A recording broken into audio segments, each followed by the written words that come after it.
कभी कभी ऐसा होता है ना कि हम किसी बहुत ही इंपॉर्टेंट एग्जाम के बारे में सोच रहे होते हैं। मतलब मान लीजिए कोई अपने सपनों की सरकारी नौकरी का एग्जाम दे रहा है। हाँ बिल्कुल, चाहे वो एसएससी हो या रेलवे या फिर यूपीएससी जैसा कोई बड़ा एग्जाम हो। सही कहा। और कट ऑफ क्लियर करने में बस 1 नंबर कम पड़ जाता है। मतलब वो एक नंबर इसलिए घटा क्योंकि एमसीक्यू में एक एकदम सीधा सा सवाल था, इनमें से कौन सी नदी सीधे गंगा में मिलती है। और ऐसे में ऑप्शंस देखकर अक्सर लोग कंफ्यूज हो जाते हैं। बिल्कुल, मतलब विकल्प में दामोदर दिखा और बस बिना ज्यादा सोचे टिक लगा दिया। लेकिन सच्चाई तो ये है कि दामोदर सीधे गंगा में मिलती ही नहीं है। यही तो कैच है। हाँ, तो आज के इस गहन विश्लेषण में हम इसी तरह के एग्जाम ट्रैप्स को डिकोड करने वाले हैं। भारत की नदियों का जो ये इतना विशाल ज्योग्राफिकल जाल है ना, जो कि सच में बहुत कंफ्यूजिंग होता है। हाँ, उसे हम कुछ बहुत ही दिलचस्प निमोनिक्स, मतलब याद रखने की ट्रिक्स और एलिमिनेशन टेक्निक्स के जरिए सुलझाने की कोशिश करेंगे। देखिए, इसमें ना एग्जामिनर्स की एक बहुत ही खास साइकोलॉजिकल स्ट्रेटजी होती है। मतलब उन्हें अच्छे से पता होता है कि कैंडिडेट्स लंबी लंबी लिस्ट रट कर आते हैं। हाँ, वो रट्टा मार के जाते हैं, बिल्कुल। तो इसीलिए वो ऐसे सवाल सेट करते हैं जो आपकी उस रटी हुई नॉलेज को सीधा चैलेंज करें।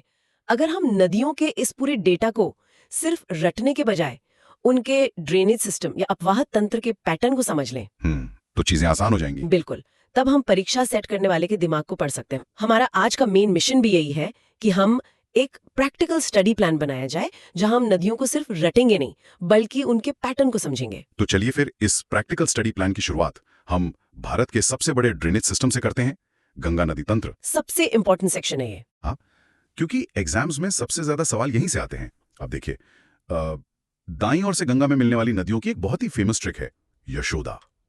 यशोदा। हाँ, या से यमुना, शो से सोन और दा से दामोदर। मतलब सुनने में तो ये किसी परफेक्ट चीट कोड जैसा लगता है। लगता तो है।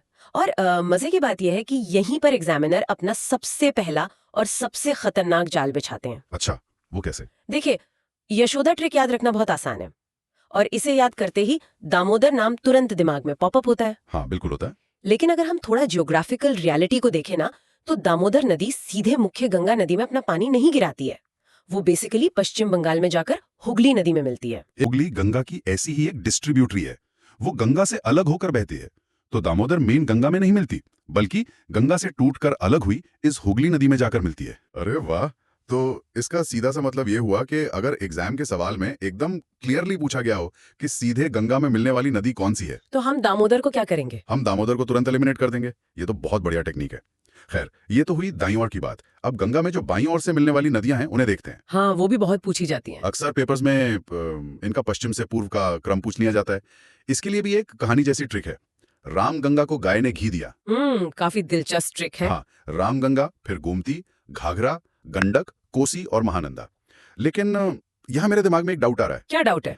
मतलब एग्जाम के उस भयंकर प्रेशर में जहाँ टाइमर टिक टिक कर रहा होता है, क्या इतनी लंबी लाइन याद रखना खुद में एक बोझ नहीं बन जाएगा? देखिए, पहली नजर में तो ये किसी को भी एक बोझ लग सकता है, लेकिन ह्यूमन ब्रेन काम ही ऐसे करता है। मतलब हमारा दिमाग ना जो अलग अलग बिखरे हुए फैक्ट्स होते हैं उन्हें याद रखने में काफी स्ट्रगल करता है। लेकिन जब हम उन्हीं फैक्ट्स को एक अजीबोगरीब वाक्य या किसी कहानी में पिरो देते हैं तो वो एक पिक्चर की तरह दिमाग में छप जाता है। अच्छा, हाँ, जैसे कोई फिल्म का सीन याद रह जाता है। बिल्कुल। और इस ट्रिक का सबसे बड़ा फायदा सिर्फ नाम याद रखना नहीं है, ये पश्चिम से पूर्व का वो एकदम सटीक ऑर्डर देती है जो एमसीक्यू में सबसे टफ सवालों में से एक माना जाता है। ये तो है।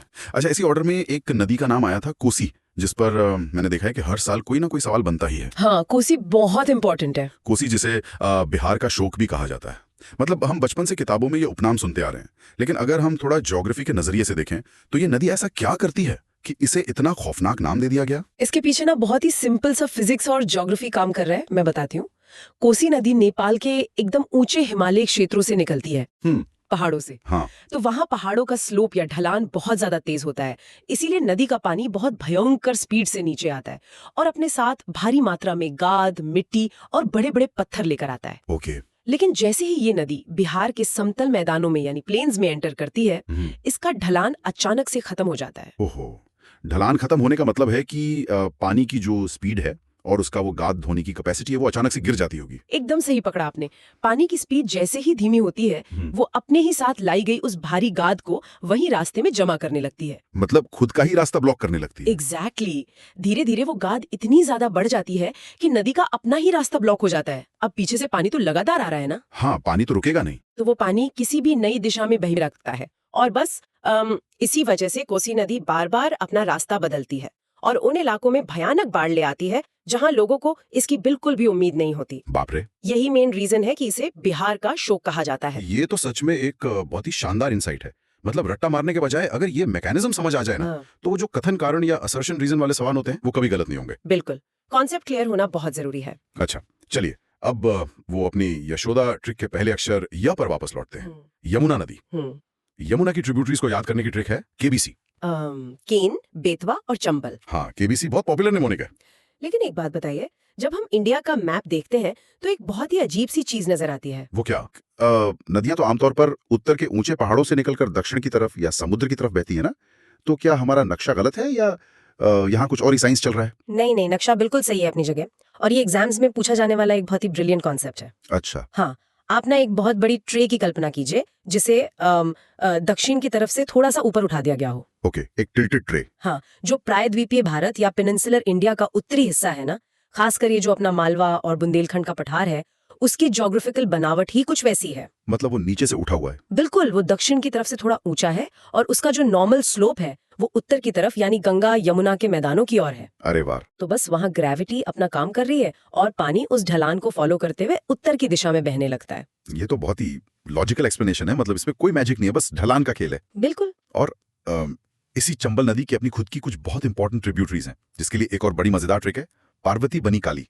हाँ, ये ट्रिक भी बहुत काम आती है। पार्वती, बनास और काली सिंध। अच्छा, इसी इलाके में एक और नदी बहती है, क्षिप्रा नदी, जिसके किनारे अपना उज्जैन शहर बसा है, जहां महाकालेश्वर का मंदिर है। कुंभ का मेला भी लगता है वहाँ। हाँ, कुंभ मेला भी। ये दिखाता है कि कैसे किसी पूरे के पूरे शहर की जो कल्चरल और धार्मिक पहचान है वो सिर्फ एक नदी के आसपास ही डेवलप हो जाती है। सही बात है। इतिहास और भूगोल को हम कभी भी अलग करके नहीं देख सकते। खैर, अब मध्य भारत के इस पठार से थोड़ा सा उत्तर पश्चिम की ओर चलते हैं, सिंधु नदी तंत्र की तरफ। हाँ, इंडस रिवर सिस्टम। ये सिस्टम एग्जाम्स के लिए जितना जरूरी है ना, उतना ही इंटरनेशनल जियोपॉलिटिक्स के लिए भी है। बिल्कुल। सिंधु की जो 5 सहायक नदियां हैं, उनका उत्तर से दक्षिण का ऑर्डर अक्सर एमसीक्यू का हिस्सा होता है। और इसकी ट्रिक तो मुझे किसी एक्शन फिल्म के विलन के डायलॉग जैसी लगती है। अच्छा, कौन सी? झेलम, चबा, रवि, व्यास, सतलुज। हाँ, ये काफी राइमिंग है। उत्तर से दक्षिण की ओर अगर देखें, झेलम, चिनाब, रावी, व्यास और सतलुज। और इन्हीं 5 नदियों ने उस पूरे इलाके को पंजाब यानी 5 नदियों की भूमि का नाम दिया था। और आपको बता दूं, इस ऑर्डर में से जो चिनाब है वो सिंधु की सबसे बड़ी सहायक नदी है। ओके। लेकिन अगर हम एग्जाम के पॉइंट ऑफ व्यू से देखें तो सबसे ज्यादा स्ट्रेटेजिक सवाल व्यास नदी को लेकर आता है। व्यास नदी, उसमें ऐसा क्या खास है? खास ये है कि इन 5 नदियों में से व्यास इकलौती ऐसी नदी है जो बहकर पाकिस्तान नहीं जाती। रुके, ये बहुत इंटरेस्टिंग है। मतलब एमसीक्यू में बार बार यही क्यों पूछा जाता है कि कौन सी नदी पाकिस्तान नहीं जाती? हाँ, इसका कोई बहुत बड़ा सिग्निफिकेंस है क्या? बहुत बड़ा सिग्निफिकेंस है। इसे समझने के लिए ना हमें थोड़ा सिंधु जल समझौता यानी इंडस वाटर ट्रीटी और भारत की इकोनॉमिक स्ट्रेटजी को देखना पड़ेगा। अच्छा। देखिए, व्यास नदी पंजाब में हरी के नाम की एक जगह पर सतलुज नदी में मिल जाती है और यहीं पर एक बहुत ही बड़ा और इम्पोर्टेंट प्रोजेक्ट बनाया गया है, हरी के बैराज।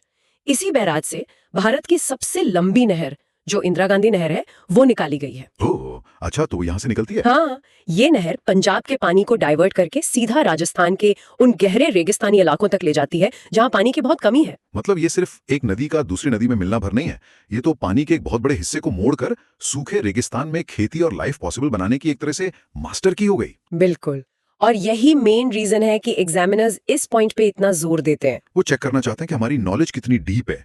हाँ, वो ये देखना चाहते हैं कि कैंडिडेट को सिर्फ नदियों के नाम रटे हुए हैं या वो ये भी समझता है कि उस नदी के पानी ने देश के एक इतने बड़े हिस्से की पूरी अर्थव्यवस्था को कैसे बदल कर रख दिया है। अमेजिंग।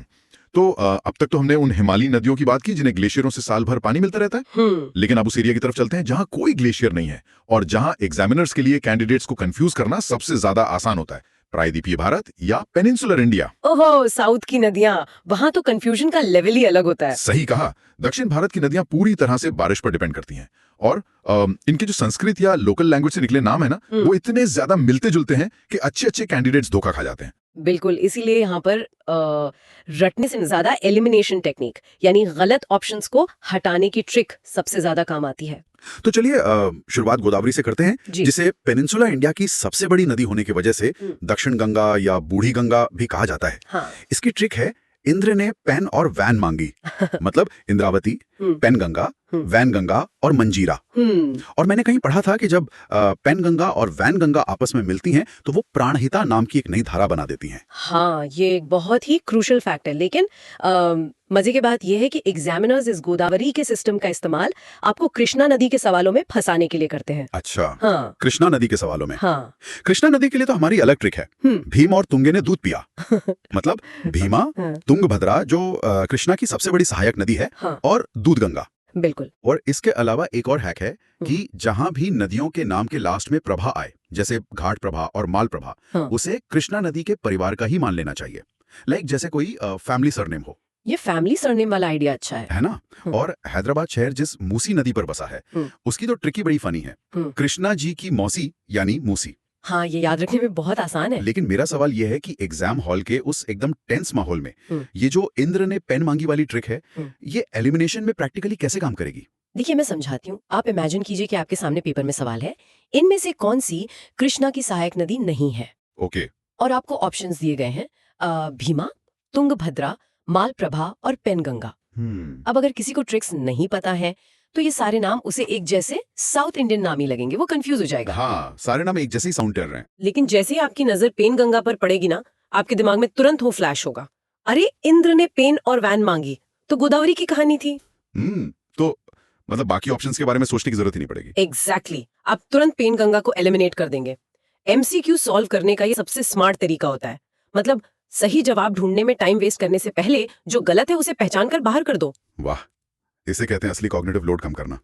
चलिए, अब दक्षिण की ही एक और बहुत ही खास नदी कावेरी की बात करते हैं। कावेरी, जिसे दक्षिण भारत की गंगा भी कहते हैं। हाँ, और इसकी ट्रिक है अमरका भवानी, अमरावती, काबिनी, भवानी, और इसके साथ हिमावती भी जुड़ती है। लेकिन एक डाउट है यहाँ।